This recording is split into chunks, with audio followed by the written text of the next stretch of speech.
Hi everyone. If you're like me and have been struggling with doom scrolling around the Israeli-Gaza war, I wanted to offer this short lecture to explain what's happening in your brain with a few potential tips that could help you minimize this. A little bit about me. My name is Shashkis. I have a master's in cognitive neuroscience, and I grew up in Jerusalem.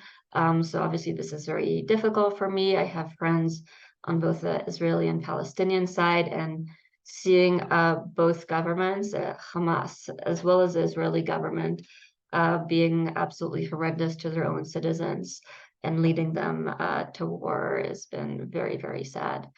So let's jump into this.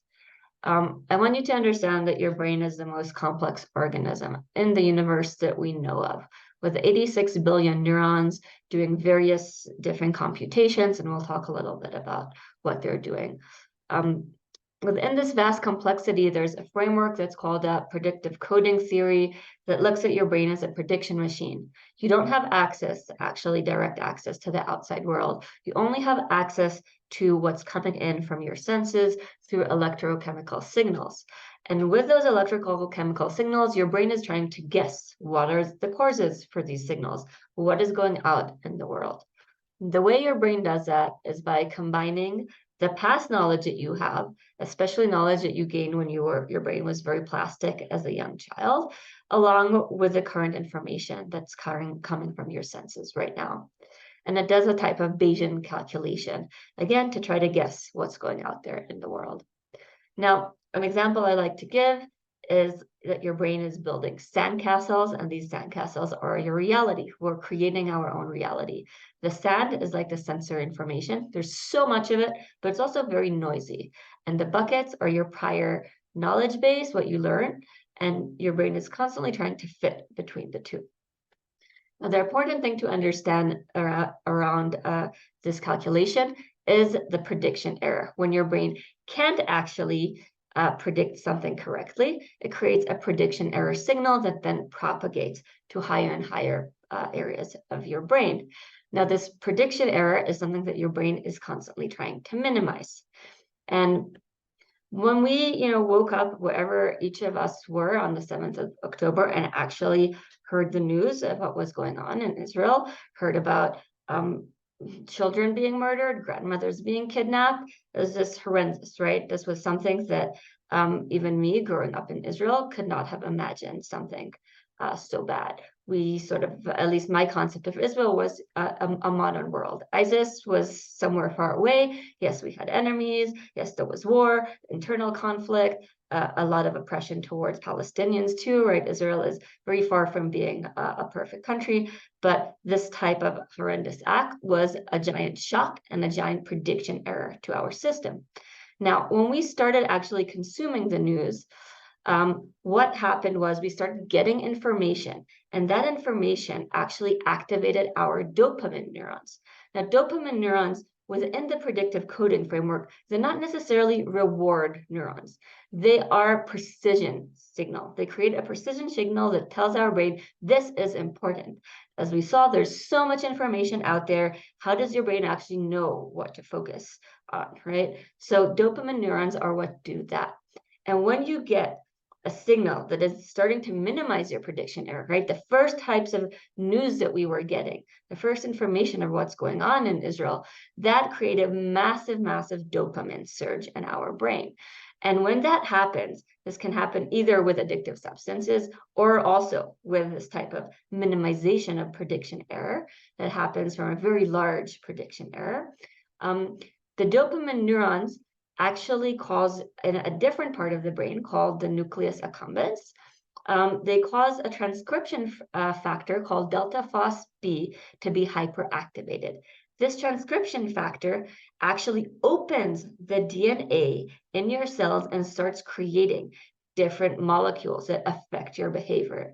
So the dopamine neuron is basically saying, this is important information. And the delta phos B is opening these transcription factors in our genome that then cause us to do this action again and again and again. And this is the basics of all addiction. So the first time we scrolled and saw these news, Our dopamine neurons got activated, hyperactivated, and really put us in a pattern of, oh, we need to do this again and again and again, right? Even though the news doesn't move at that fast of a speed, but we're afraid to miss out on something. We're afraid of not knowing of the same type of giant prediction error that hit us on the October event. So we're just scrolling and doom scrolling again and again. So now that we understand a little bit what our brain is doing and why it's trying to minimize this prediction error with doom scrolling, here are a few tips that have been helping me. The first one is moving. So moving helps us actually predict our own sensory input because it's coming from our own bodies. So when I dance and I move, I won't be able to know what's going on really in Israel or in Gaza right now, what's happening with my friends, but I can be with my body right here, right now, in the present moment, feeling connected and safe. And this is incredibly important and can help reduce prediction error in the whole brain.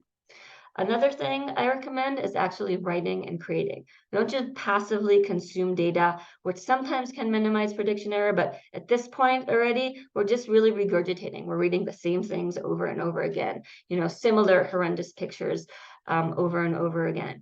But when we sit down with ourselves and we write or we create art or a song or whatever is inside of you, we can actually minimize our internal prediction error and get a bit of a better understanding what's happening inside of us. The next recommendation is choose your sources. Yes, we have a need to minimize prediction error to understand what's going on in the world, but you can choose which of the news sources you're going to consume this data from. A lot of them are actually maximizing this dopamine effect.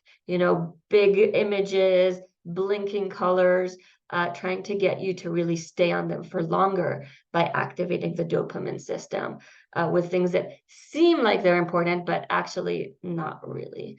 So I've sort of tried to minimize going to more of the standard news sections and really deciding where I consume my data from. Another way to actually get your data is by actually checking in with friends and family. Now, this was actually very hard for me the first few days. I was in total shock and even worried to reach out to people that are there because they're obviously experiencing this in a lot more of a difficult way. But once I started to do that, I can actually get information and strengthen connections to my friends and family and minimize my prediction error with an actual source of the people that are on the ground. The other tip I want to say, and this is very personal for me and very important, is to continue the sex positivity outlook. Being connected to our own pleasure, to our own sensations in our body, that is an incredibly powerful thing. And no, I'm not really that horny in these days, but I still think it's really important to try to cultivate that, to try to cultivate this connection to my body, because otherwise, honestly, terrorism wins, right? The moment I don't have my body as a pleasure, that's a need that we have, and it's something that everybody, I think, should try to connect to. And honestly, I think that one of the biggest reasons the Middle East is exploding is because of the sexual oppression on both religious sides. So let's not do that to ourselves.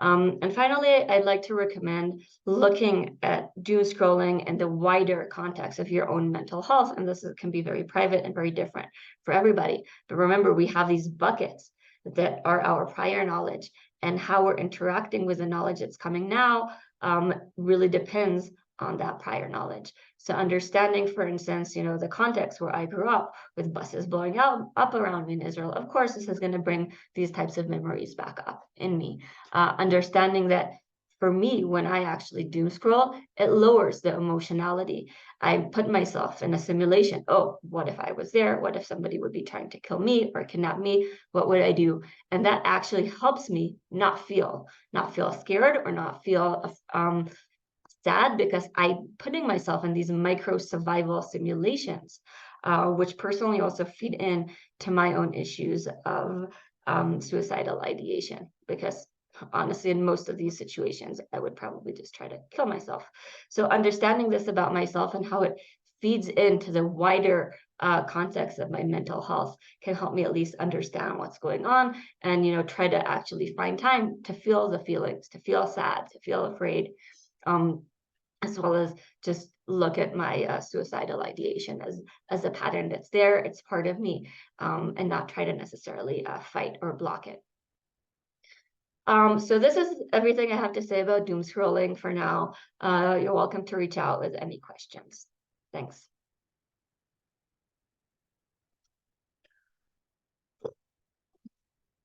Okay.